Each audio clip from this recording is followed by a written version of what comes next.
Ladies and gentlemen, the Granite Furniture Company, with stores in Sugar House, Murray, and Provo, presents... The Hall of Fantasy. Welcome to the Hall of Fantasy. Welcome to the series of radio dramas dedicated to the supernatural, the unusual, and the unknown. Come with me, my friends.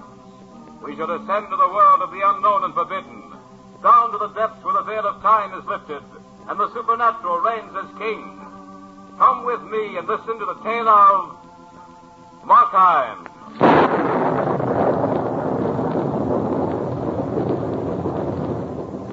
The Granite Furniture Company brings you the Hall of Fantasy.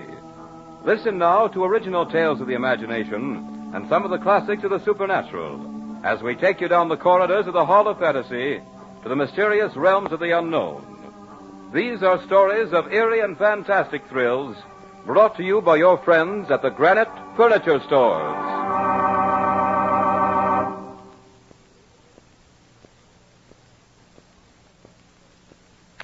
And now for tonight's story, an adaptation of Robert Louis Stevenson's Markheim.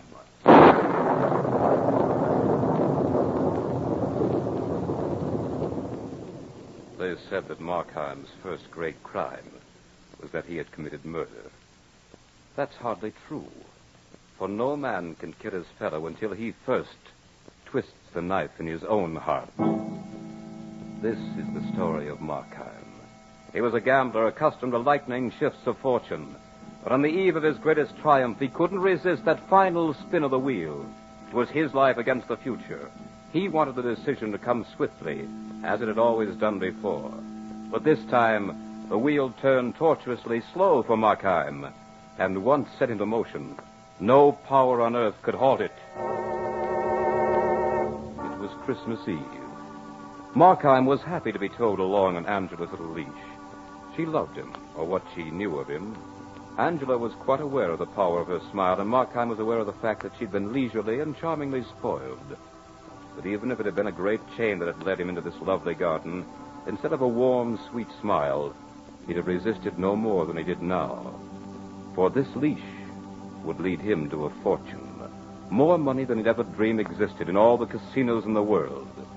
Besides, he was in love with Angela. Mark, when do you plan to speak to Papa?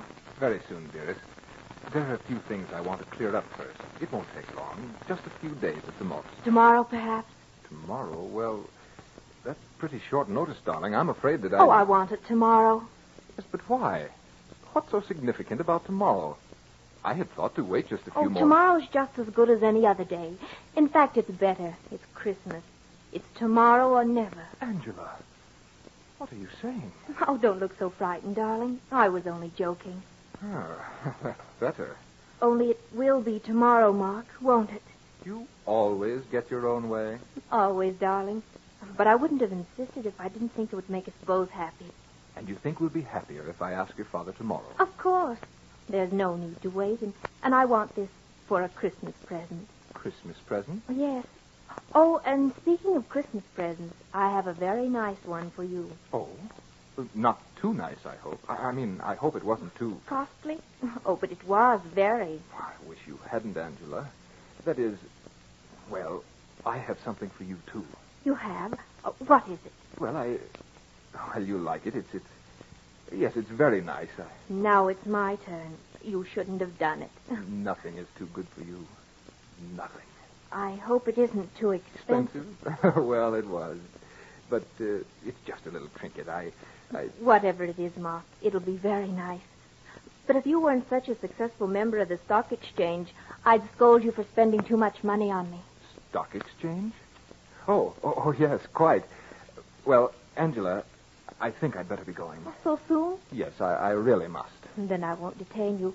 But I want you here early tomorrow. Come just as soon as you possibly can. The iron rule of Angela. But I love it, darling. Until tomorrow? Tomorrow. As Markheim made his way through the dark streets, the chill, damp fog soon dispersed the warmth he'd felt in the rich comfort of Angela.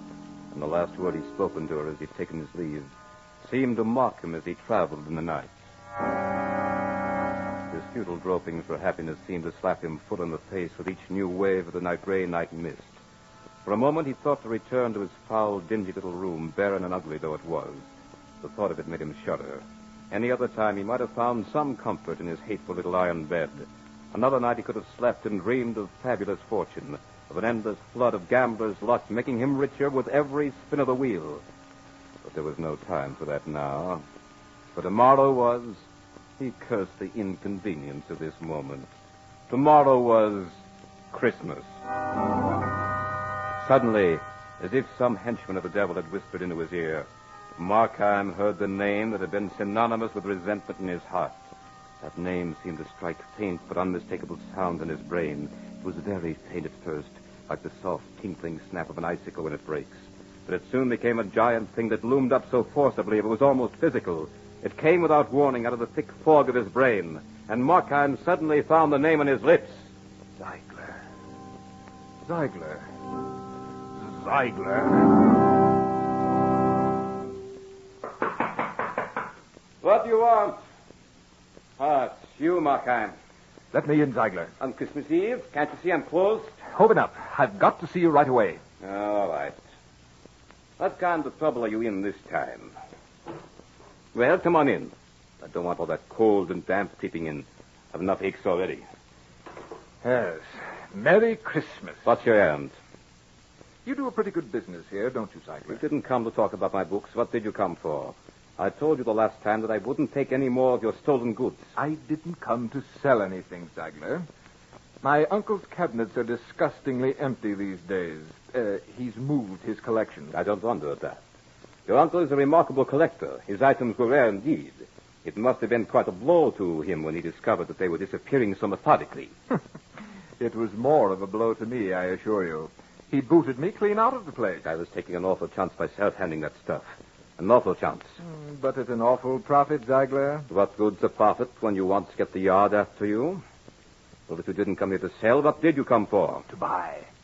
I want to buy a Christmas present for a lady. You pay dearly coming in on me like this. You know I've put up my shutters and I'm refusing business. You won't refuse my business, Ziegler. You won't be getting any bargains either. You'll have to pay for both my time and your rather a surly manner, young fellow. I suppose you can pay? Don't worry about that. Then you can pay it someone's way. I've done very well in the stock exchange. And, likely as not, I'll do much better soon. My errand today is very simple. I'm really quite sorry, Ziegler, that I have to disturb you this way, but it's a little matter I overlooked until this late hour. I must have this little compliment ready before morning.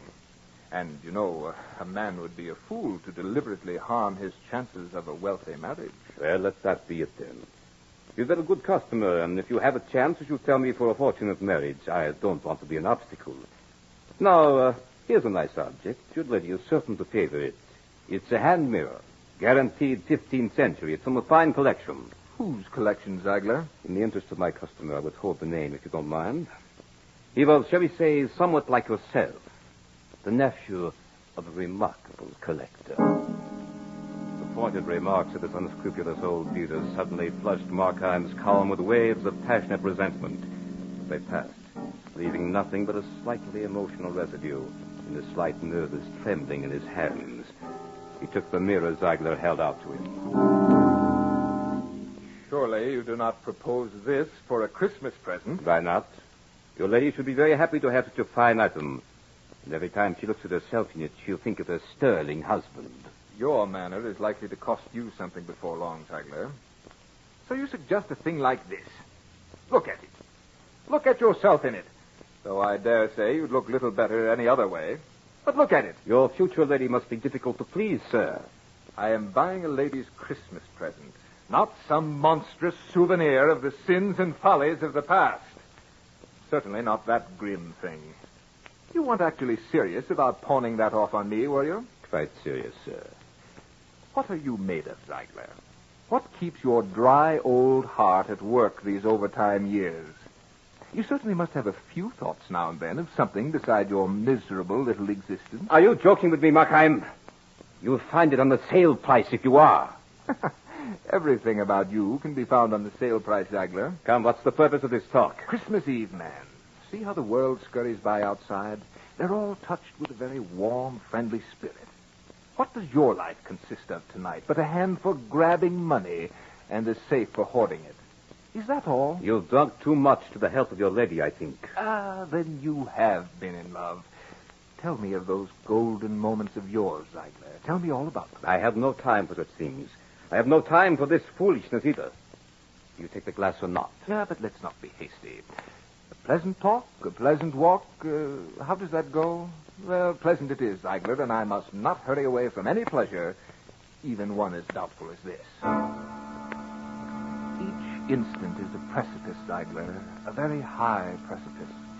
If we hurry, we fall and dash ourselves to 1,000 meaningless pieces. Yes, if we hurry, we fall, Ziegler. Let's take our time this fine evening. Let us tear away the masks that hide us from each other. Who knows? We might even be friends. I have my books to balance tonight, Markheim.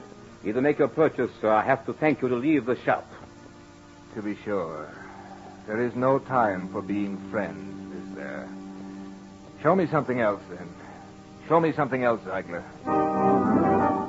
There was something in Markheim's voice just then. It couldn't have been the words themselves. It was a tone or a light that flashed in his eye.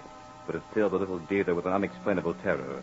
He'd turned and was about to climb the small ladder that would take him to a little object art in a higher shelf, when suddenly Markheim poised a little dagger high in the air. It flashed only a fraction of a lightning bolt. This is for you, Ziegler, and a very Merry Christmas. Ziegler thrashed at the shelves like a chicken. Then he fell to the floor, and flesh seemed to telescope into flesh as he settled into a senseless little pile. Markheim stared at it through eyes that had suddenly seen too much. A single tick of the old clock seemed almost to buffet him into unconsciousness.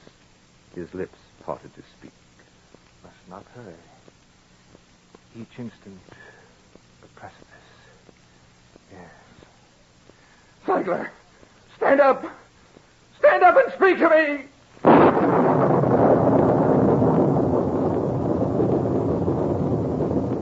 You are listening to a radio adaptation by Bob Olson of Markheim by Robert Louis Stevenson on tonight's journey down the corridors of the Hall of Fantasy.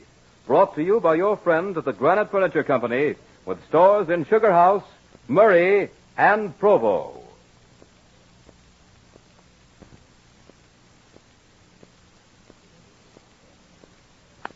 And now back to tonight's story of Markheim. Markheim the gambler wagered his life and became Markheim the murderer. In one swift blow, he'd cut himself away from any part of the world he'd known. That's why no one can tell his story now but Markheim himself. I stood there, my hand still clinging loosely to the dagger. That hand that seemed to have no relationship to the rest of my body. I looked about me. The candle on the counter caught a chill draft and was wagging like the tail of an excited puppy. I steadied myself, for the room was heaving and tossing like a schooner in a storm. Hundreds of feet away, it seemed, the door was slightly ajar. Through this opening, a long, slim finger of light pointed accusingly at the very spot I stood. I leaped aside. A shiver of fright shot through me as I realized the stupidity of the motion. I looked at the body of Ziegler. It lay there like a listless sack of sawdust. As suddenly as had the fright, a wave of calm came over me. I looked again at the body. It was nothing. Yes, there was nothing there to be afraid of. A hunk of lifeless something that had once been a man. The clock ticked on, but no longer affected the day of this thing on the floor. Yes, it was nothing. It had suddenly lost meaning to Ziegler, to the shop, to everyone but me. But that security didn't last. I looked again, saw the deep color forming about this haggard heap. That blood. It was still alive. What if it found a voice? What if this flesh should raise a cry that could be heard all over England and thence... Where? And it would take up its endless flight around the earth. It would never be still again. Never. Time. I must have time. Oh, but time had such a raucous voice. Yes, what is time? A new precipice each instant. Each tick of the clock was a new danger. I picked up the candle, started about the room, filling my pockets with the treasures of art that Ziegler had gained so craftily and guarded so fiendishly. I saw things that terrified me. Things that turned out to be my own shadow. I'd catch a reflection of myself in a rack of mirrors, rich imported glasses that sent a new fear to wilt my nerves. For each time I looked, I saw a hostile sea of my own eyes spying on me. 1,000 questions flashed across my world of hysteria. Why had I used a knife? Why hadn't I chosen a more quiet hour? Why had I killed him at all? And then there were more. Where was the servant girl now? When would she be back? How much time did I have? Yes, how much time? When would the world know of what I had done? When would Angela know? Oh, you fool. My brain became a racetrack for nightmares. There seemed to be something terrifying about the normal as ever rhythm of the footsteps out in the street. They must know about the thundering riot in this house. How could they help it? I began to fear nature herself. I expected her to break her own laws to accomplish my own personal destruction. Yes. What if the walls should suddenly fail to hide me? If the prying eyes of London should gain the power to see beyond nature's barriers? Then another vision came to me in this room that was pulsating so with clamor and silence alike. Yes. All the old women of London started to rock feverishly in their chairs and began to weave a rope with which I was soon to be hung. I knew I was tottering on the brink of the final shock that would send me screaming my guilt to the world if I didn't take hold of myself. But one thing I was rapturously grateful for. I was alone. I was alone. No. Ziegler, open up. Answer your door, Ziegler.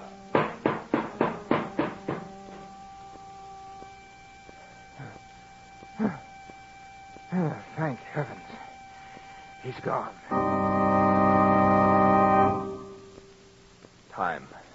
Time. Yes, I must have time. Others will come. The girl. I must get the money. No time to waste. I walked over to the body, shoved it with my foot. It rolled over crazily and took on a queer, twisted posture. The face was pale like wax. I remembered the wax museum I'd seen as a lad, and that memory robbed the scene of its grotesque quality. I took new courage. I saw myself as a boy. Yes, how horrified I'd been at those realistic reproductions of famous murders. Even the music came back to me, the monotonous chant of the calliope. The time came for me to act or run, but I didn't run. I grabbed the keys from Ziegler's coat pocket and started up the stairs that led to his private apartment. There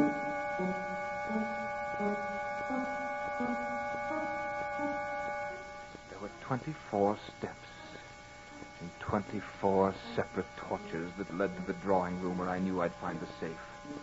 As I walked, I seemed to hear the echo of another footstep coming from behind me. Now I was at the top. I pulled open the door, entered, and bolted it behind me. The sense that I was not alone in this house was about to drive me mad.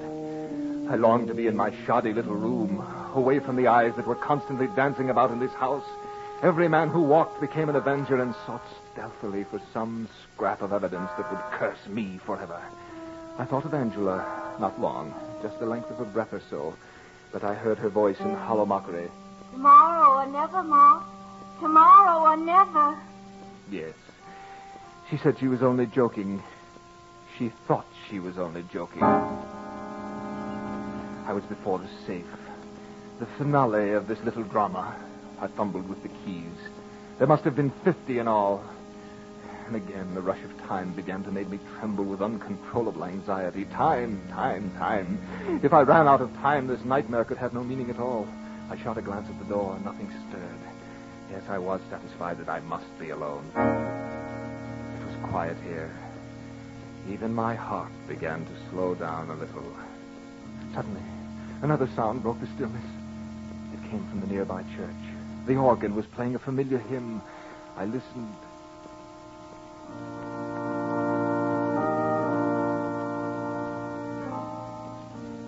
Then I heard it. A sound to freeze a scream in its making. The knob on the door was turning. Someone was going to enter this room. I was caught in a vice of terror. Slowly the door opened. And there was a face without a body staring at me. Who are you? Did you call me? I stared. I could do nothing else. The face seemed to swim before me. It seemed a familiar face. No, it wasn't familiar either. Oh, what was that face? It belonged to neither heaven nor earth. What do you want of me? I came to see you. See me? How did you know that I was here? You told me. I told you? Not directly, perhaps. Then you really do know me? Right down to the soul. Are you the devil? Does it matter? Oh, yes, but you knew me some time ago. Yes, thank heaven you don't know about the murder. Oh, but I do. I came to warn you that the servant girl has left her sweetheart early tonight and is on her way home now. Now? Yes. Shall I tell you what she brings with her for your Christmas? What? The gallows. Now you must hurry. Shall I tell you where to find the money? For what price? It's a Christmas gift. What are you going to do with me? You know that I'm really not evil. I had no heart for these things. Yours will probably be a deathbed repentance. I have no concern with that. I'm interested in you only as long as you are alive. But why do you do this at all? Can't you see that my hands are red? Don't you realize that I've murdered the little dealer? Yes. Then why do you stop with me? Because your name is Markheim. Yes. My name is Markheim. You know that I'm made up of evil and of good. You'll see that they don't destroy the good to avenge the evil. You will help me, won't you? This money you're about to take, how will you use it? On the stock exchange. But that's where you've already lost thousands. Yes, but this time I have a sure thing. You will lose again, Markheim. You know? I do. But I'll save out half. You will lose that, too. Oh, if that happens, if I do lose again, what next? Yes, I'll start over with Angela. You have lived for 36 years, Markheim. 15 years ago, you would have shuddered at the thought of stealing. 3 years ago, the name of murder would have made you ill. Who knows, Markheim, what you might embrace in the next 5 years? But I still have good in me. Tell me, have you grown any better at all in the past few years? I can remember when I was a boy. Yes. I still love the things that I loved then. But are you better than you were then? No. And you still want me to help you get the money. Remember 3 years ago, Markheim, weren't you seen in a little chapel? Yes, I was there. I meant to go back. And didn't you raise your voice louder than the others in the hymn? Yes, but... Where are you going? We part company here. Time has run out. That's the maid, you see. The maid. What shall I do? Why not do what you did with the dealer? Here's your last great danger. One more swift blow, and you can finish at your leisure. Don't go. Don't leave me. He's gone. My last great danger. Yes. There is nothing left to do but... I took the little dagger from my coat pocket and crept down the stairs. 24 steps to... where? Tomorrow or never, Ma. Tomorrow or never. I can do it quickly. I'll tell her old Ziegler is ill. Yes, now don't crack a smile, Markheim. Whatever you do, don't overact. But curse the thing that made me lose all this precious time with talk. Yes, too late now, though. Much too late. Too late. There's no more time for you, Markheim. You again. Who are you, anyway? The door, Markheim. Here's your chance. Open the door. First, tell me who you are. Don't you know? Don't you know, really? No, I don't. My name is Markheim. No. Then you're... The door, Markheim. Answer the door. Hello. Is Mr. Ziegler in? Are you the maid? Yes. Then you'd better go for the police. I've just murdered your master. So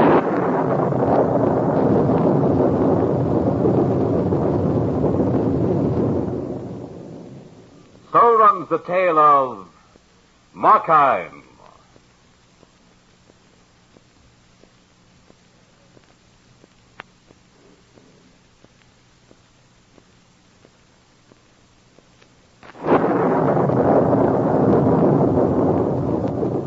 Remember to join us next week at a new time for another journey down the corridors of the Hall of Fantasy.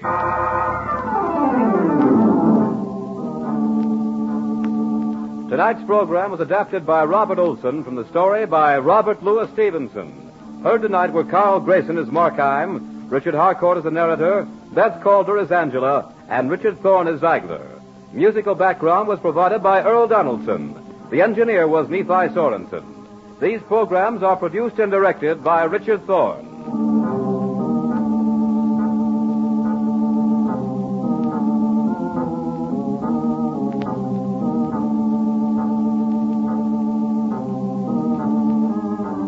Remember, be with us again next Sunday night on Call at a new time. Just 1 hour later at 9:30 p.m. when the Granite Furniture Stores in Sugar House, Murray and Provo will take you on another journey down the corridors of the Hall of Fantasy.